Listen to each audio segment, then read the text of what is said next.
গীতা দান যে আমাদের যে সেবা, সে সেবাটা আমরা করি কেন?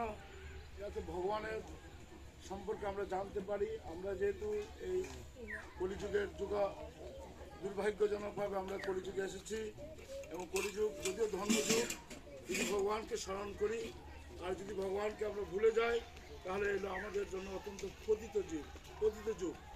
আর এই পতিত যুগে আমরা উদ্ধার হতে পারি একমাত্র শ্রীমদ্ ভগবদ গীতার আশ্রয় গ্রহণ করে।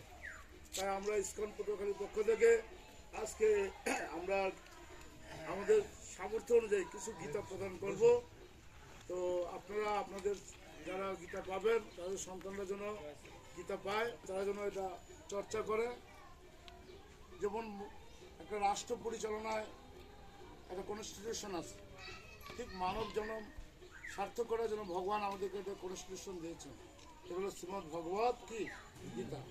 এই দ্বিতীয় পর্বে আমাদের এই অনুষ্ঠান পরিচালনা করবেন আমাদের পটুয়াখালী ইসকন মন্দিরের সম্মানিত টিএমসি টেম্পল ম্যানেজমেন্ট কমিটির সদস্য এবং পূজারী বিভাগের প্রধান, অন্যতম কীর্তনীয় এবং ভাগবত বক্তা এবং মহান বৈষ্ণব শ্রীপাদ সমদেশ্বর গোপাল দাস প্রভু।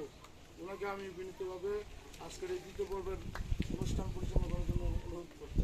হরে কৃষ্ণ।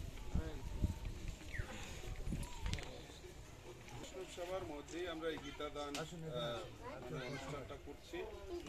আপনাদের মানে উপস্থিতি কামনা করেছিলাম এবং আপনারা এসেছেন, এই জন্য অনেক অনেক ধন্যবাদ, অনেক অনেক কৃতজ্ঞতা। ভগবানের বাণী এবং